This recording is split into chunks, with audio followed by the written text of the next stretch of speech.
غلام مصطفیٰ جتوئی پاکستان کے سیاستدان اور سابق نگراں وزیر اعظم، نیشنل پیپلز پارٹی کے سربراہ اور معروف سیاستدان تھے۔ غلام مصطفیٰ جتوئی 14 اگست 1931 عیسوی کو سندھ کے ضلع نواب شاہ کے علاقے نیو جتوئی میں پیدا ہوئے۔ غلام مصطفیٰ جتوئی نے کراچی گرامر اسکول سے سینئر کی مرج کا امتحان پاس کیا۔ 1952 میں وہ اعلیٰ تعلیم کے لیے انگلینڈ چلے گئے، تاہم انہیں والد کی خرابی صحت کے باعث 1 سال میں ہی تعلیم ادھوری چھوڑ کر واپس آنا پڑا۔ غلام مصطفیٰ جتوئی سیاسی گھرانے سے تعلق رکھتے تھے۔ ان کے دادا خان بہادر امام بخش خان جتوئی 1923، 1927 اور 1931 کے دوران ممبئی قانون ساز اسمبلی کے ارکان رہے، جبکہ اس وقت اندرون سندھ صرف 4 نمائندے تھے۔ مصطفیٰ جتوئی کے 3 بھائی تھے، وہ تمام بھائیوں میں سے بڑے تھے۔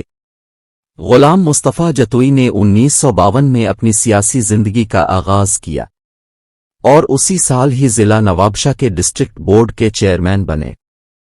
انہیں یہ اعزاز حاصل تھا کہ وہ ڈسٹرکٹ بورڈ کے سب سے کم عمر چیئرمین تھے۔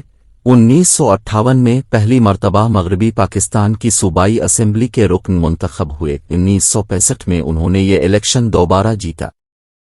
1969 میں پاکستان پیپلز پارٹی میں شمولیت اختیار کر لی اور 1970 میں پیپلز پارٹی کے ٹکٹ پر قومی اسمبلی کے رکن منتخب ہوئے۔ اس دوران وزیر اعظم ذوالفقار علی بھٹو کی حکومت میں ان کو سیاسی امور، پورٹ اینڈ شپنگ، کمیونیکیشن، قدرتی وسائل، ریلوے اور ٹیلی کمیونیکیشن کے عہدے دیے گئے۔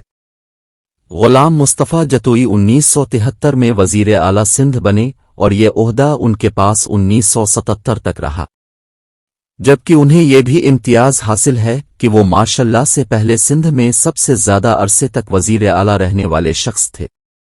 مصطفیٰ جتوئی نے بحالی جمہوریت تحریک MRD میں اہم کردار ادا کیا۔ انہیں 1983 اور 1985 میں گرفتار بھی کیا گیا۔ بعد ازاں انہوں نے نیشنل پیپلز پارٹی کے نام سے ایک جماعت قائم کی۔ کئی بڑے لیڈروں نے اس جماعت میں شمولیت اختیار کی۔ مصطفیٰ جتوئی اس پارٹی کے چیئرمین تھے۔ جتوئی برادران کے علاوہ کوئی کامیابی حاصل نہ کر سکی۔ سن 88 کا انتخاب ان کے لیے اس لحاظ سے خراب رہا کہ انہیں اپنی سیاسی زندگی میں پہلی بار شکست ہوئی۔ انہیں بہت ہی کم شہرت کے حامل شخص نے شکست دی جن کے پاس پیپلز پارٹی کا ٹکٹ تھا۔ جتوئی کو اس شکست کا غم طویل عرصے تک رہا، لیکن ان کے ہم نام دیرینہ دوست غلام مصطفیٰ کھر نے انہیں دلاسا دیا اور اپنی خالی کردہ نشست سے کامیاب کرایا۔ جتوئی اس انتخاب کے لیے اس لیے آمادہ نہیں تھے کہ وہ دوسری شکست کے لیے تیار نہیں تھے، لیکن کھر نے انہیں یقین دلایا تھا کہ اگر جتوئی کوٹ ادو کی سیٹ ہار گئے تو کھر بھی اپنی سیٹ چھوڑ دیں گے۔ کوٹ ادو سے کامیابی کے بعد جتوئی کو اپنی سیاسی زندگی میں پہلی بار حزب اختلاف کی نشستوں پر بیٹھنے کا تجربہ ہوا، لیکن قائد حزب اختلاف کی حیثیت سے۔ مصطفیٰ جتوئی 1988 میں اسلامی جمہوری اتحاد کے بانی بنے اور 1989 میں وہ کوٹ ادو سے ضمنی الیکشن میں رکن اسمبلی منتخب ہوئے اور قومی اسمبلی میں متحدہ اپوزیشن کے منتخب لیڈر بنے۔ مصطفیٰ جتوئی بے نظیر بھٹو کی پہلی حکومت برطرف کیے جانے کے بعد ملک کے نگران وزیر اعظم بنے، جبکہ بعد ازاں مصطفیٰ جتوئی نے نواز شریف حکومت کے خلاف تحریک میں اپوزیشن کا ساتھ دیا، جس کی قیادت بے نظیر بھٹو کر رہی تھی۔ بعد ازاں 1993 کے الیکشن میں مصطفیٰ جتوئی نے پیپلز پارٹی سے مل کر الیکشن لڑا، جبکہ وہ نیشنل الائنس میں بھی رہے، اور اس دوران نیشنل الائنس نے 16 نشستیں قومی اسمبلی میں حاصل کیں۔ مصطفیٰ جتوئی کے بیٹے بھی سیاست میں ہیں۔ ان کے بیٹے غلام مرتضی خان جتوئی نے 12 فروری 2008 کے انتخابات میں نوشہرو فیروز کے حلقہ NA 211 سے نیشنل پیپلز پارٹی کے جھنڈے تلے کامیابی حاصل کی۔